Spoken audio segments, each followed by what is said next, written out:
Chapter 14.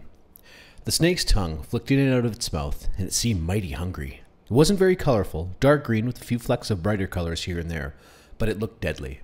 The people beneath the balcony ran backward towards their seat. They were screaming and dropping stuff as they ran. A few people fainted and some fell and were crushed. Steve and I were lucky to be near the front. We were the smallest people in the theater and would have been trampled to death if we'd been caught in the rush. The snake was about to slither onto the floor when a strong light fixed itself to the snake's face.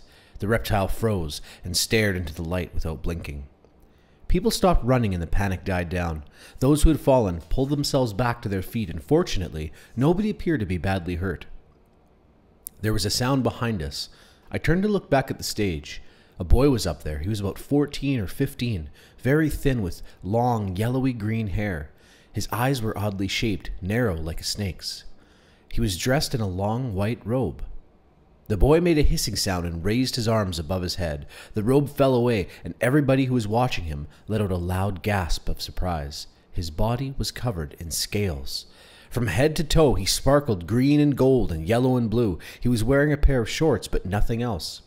He turned around so he could see his back, and that was the same as the front, except a few shades darker.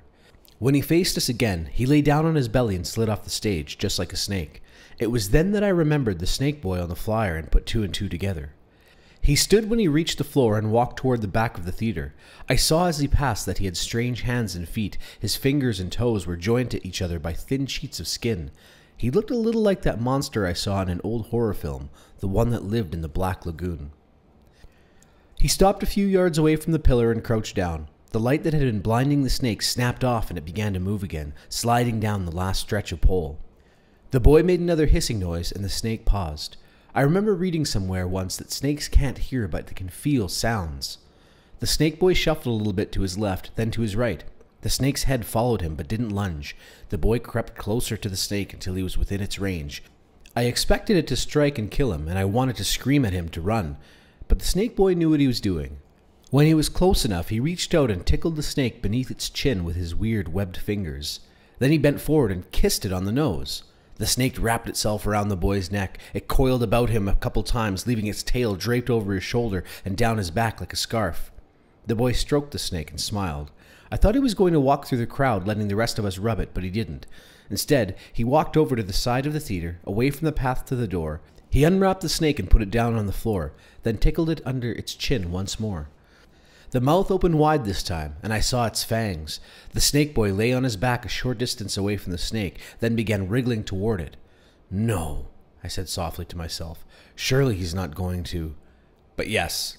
He stuck his head into the snake's wide-open mouth. The snake boy stayed inside the mouth for a few seconds, then slowly eased out. He wrapped the snake around him once more, then rolled around and around until the snake covered him completely, except for his face. He managed to hop to his feet and grin. He looked just like a rolled-up carpet. "And that, ladies and gentlemen," said Mr. Tall from the stage behind us, "really is the end." He smiled and leapt from the stage, vanishing in midair in a puff of smoke. When it cleared, I saw him by the back of the theater, holding the exit curtains open. The pretty ladies and mysterious blue-hooded people were standing to his left and right, their arms filled with trays of goodies. I was sorry I hadn't saved some of my money. Steve said nothing while we were waiting. I could tell from the serious look on his face that he was still thinking, and from past experience, I knew there was no point trying to talk to him. When Steve went into one of his moods, nothing could jolt him out of it. When the rows behind us had cleared out, we made our way to the back of the theater. I brought the stuff I'd brought with me. I also lugged Steve's gifts because he was so wrapped up in his thoughts he would have dropped them or left them behind.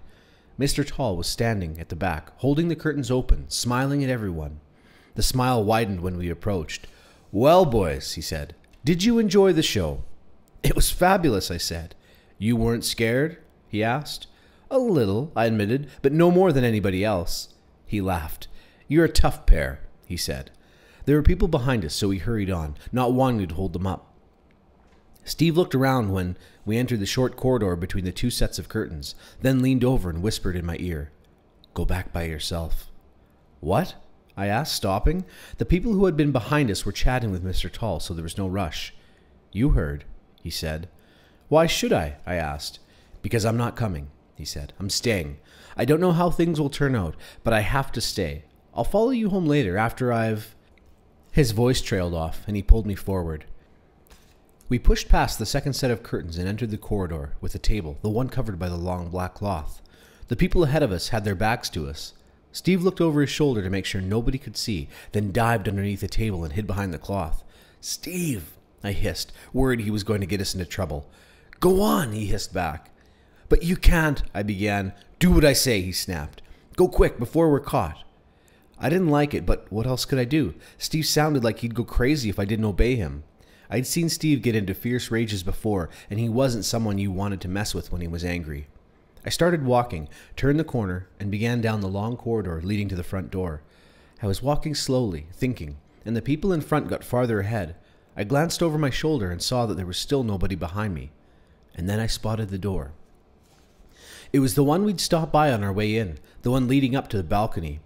I paused when I reached it and checked behind one last time. Nobody there. "Okay," I said to myself, "I'm staying. I don't know what Steve's up to, but he's my best friend. If he gets into trouble, I want to be there to help him out." Before I could change my mind, I opened the door. I slipped through, shut it quickly behind me, and stood in the dark, my heart beating as fast as a mouse's. I stood there for a long time, listening while the last of the audience filled out. I could hear their murmurs as they discussed the show in hushed, frightened but excited tones. Then they were gone, and the place was quiet.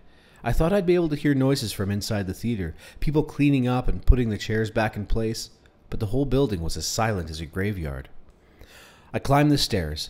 My eyes had gotten used to the dark, and I could see pretty well. The stairs were old and creaky, and I was half afraid they would snap under my feet and send me hurtling toward my death. But they held. When I reached the top, I discovered I was standing in the middle of the balcony. It was very dusty and dirty up there, and cold, too. I shivered as I crept down toward the front. I had a great view of the stage. The lights were still on, and I could see everything in perfect detail. Nobody was around, not the freaks, not the pretty ladies, not the blue hoods, not Steve. I sat back and waited.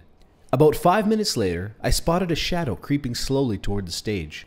It pulled itself up, then stood and walked toward the center, where it stopped and turned around. It was Steve. He started toward the left wing, then stopped and set off toward the right. He stopped again. I could see him chewing on his nails, trying to decide which way to go. Then a voice came from high above his head. "Are you looking for me?" it asked. A figure swooped down onto the stage, its arms out to its side, a long red cloak floating behind it like a pair of wings. Steve almost jumped out of his skin when the figure hit the stage and rolled into a ball. I toppled backward, terrified. When I rose to my knees again, the figure was standing, and I was able to make out its red clothes, orange hair, pale skin, and huge scar. Mr. Crepsley. Steve tried speaking, but his teeth were chattering too much. "I saw you watching me," Mr. Crepsley said. "You gasped aloud when you first saw me. Why?" Because I know who you are," Steve stuttered, finding his voice. "I am Larton Crepsley," the creepy-looking man said. "No," Steve replied. "I know who you really are." "Oh?" Mr. Crepsley smiled, but there was no humor in it. "Tell me, little boy," he sneered. "Who am I really?" "Your name is Verhorsten," Steve said, and Mr. Crepsley's jaw dropped in astonishment. And then Steve said something else, and my jaw dropped too. "You're a vampire," he said, and the silence that followed was as long as it was terrifying.